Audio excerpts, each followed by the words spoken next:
Hi, I'm Raymond Payne, and I'm here to do a short presentation on cybersecurity for the small and medium business. This is a high-level introduction, so we won't be getting into any technical details, but of course, if anybody wants to contact me at any point in time, offline or after the fact, then we can always go into specifics. So what I want to start with is thinking about how security actually impacts you. Most people, when they think security, think, I want a firewall, I want an antivirus. They're looking at products rather than what the problem is. So really, when you're looking at security, you need to think what matters to your business, not what cool product can I buy to fix things. So security, from a policy standpoint, really composes of three main components. There's confidentiality, integrity, and availability. So confidentiality is just securing your information. So if you don't want anybody else to get your information, if you have client information, you've got to protect it. Confidentiality will matter to you in that case. Integrity is making sure that it's accurate.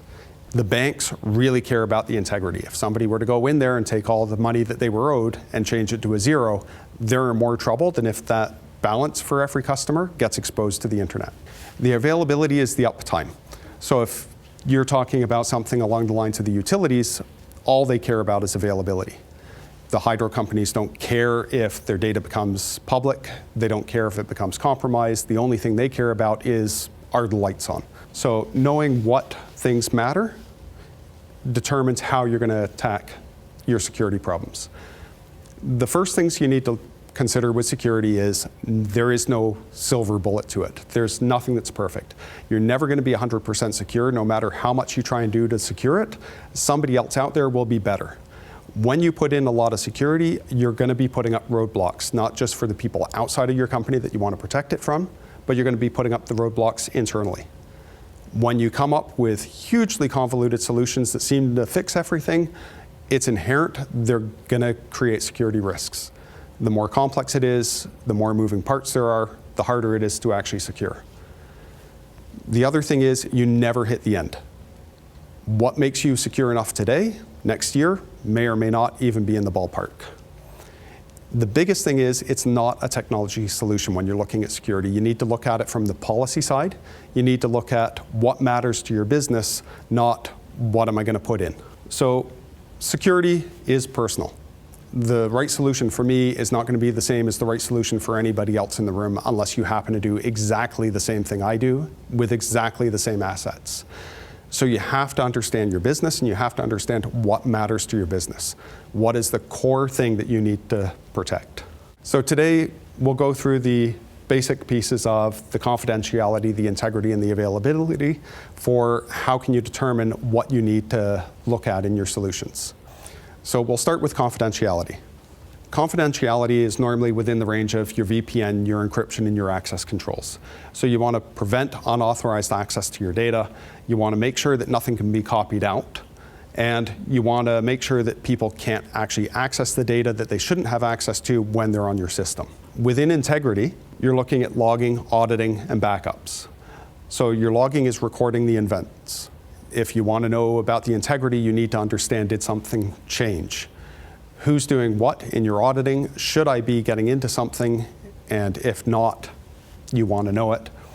And you always want to have a way to go to your trusted data with your backups. So if something does become compromised, you get hit with a CryptoLocker virus, you can restore your data rather than needing to pay out money and hoping that somebody that proved themselves a criminal will be nice to you.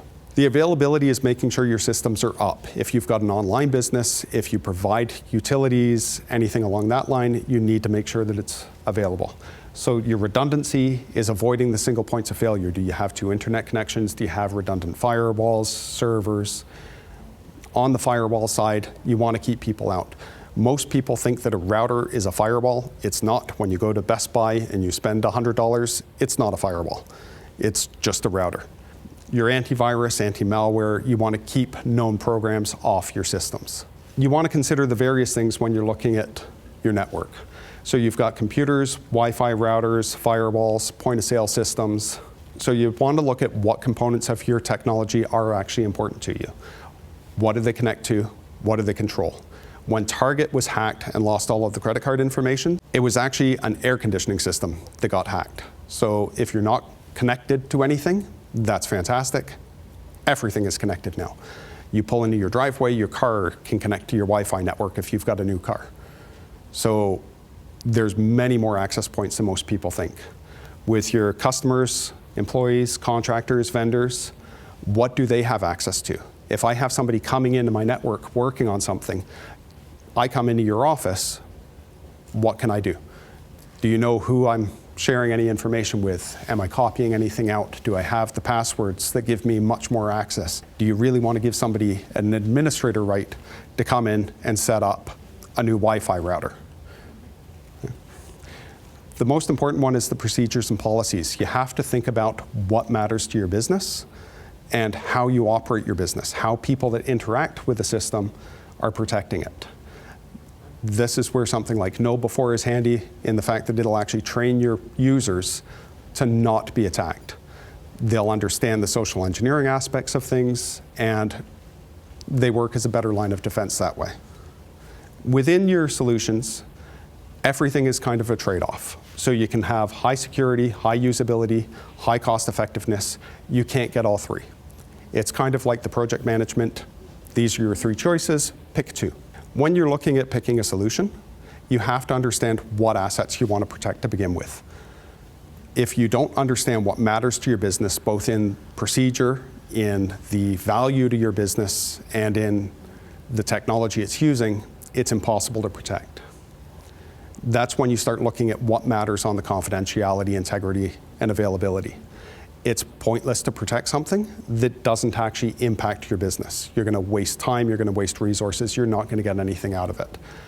To figure out what matters, you have to look at what happens to your business in the event that any one of those three were to be breached at any aspect of the business. Figure out where it matters, and that's where you start addressing. When you look at your products, what am I going to put in place, whether it's a policy or technology? What's it going to do to your business? You may end up having to take some risk because the solution will be an impact that you can't actually live with. If confidentiality is all important, I turn off my internet connection and my customers can't reach me, I'm done. When you're looking at a solution, you always get a sales pitch. Salespeople will come in and sell you the greatest thing since sliced bread every single time and never explain how it works. If you're technical or not, never take a sales pitch without them explaining it to you in terms you understand at the base level. How does this address my risk? If you don't understand it, get them to explain it. If they won't explain it, go to somebody else that will. The other thing is what you're buying really meant to fix the problem? There are lots of times I hear people saying, I'm worried about the crypto locker. Get a better firewall. That doesn't fix it. If the problem is one of my users is going to click on something and run a program that's going to encrypt my computer, having a better firewall isn't going to be the solution I'm after. And does it do a lot more than you need? Again, you're trusting salespeople 9 times out of 10 for this. Even when you're hiring somebody in IT, it's amazing how often they're coming in and they're after their bottom line, not your protection. So you don't want to overbuy solutions. If I'm going to be doing a milk run daily, going out and buying myself a Ferrari may be nice, but it's really a waste of money. And always question the motives of anything that's referred to you.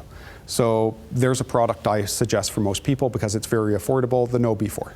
I have no affiliation with them, I get no money from them. But if I was getting a kickback every time I sent somebody, you'd have to go, well, is that because you just want my 20 bucks for this user I sign up? What's the motivation for the person? It's fine people get paid. Somebody has to make a living when they're coming in and doing this, but are they suggesting the product because it's the best thing for you or it's the best thing for their pocket? It's really a line you have to watch because sadly there's a lot of people in IT that don't care so much. If it makes them more money, that's the solution you need. When you're looking at your specific solutions, there's a few things you need to ask.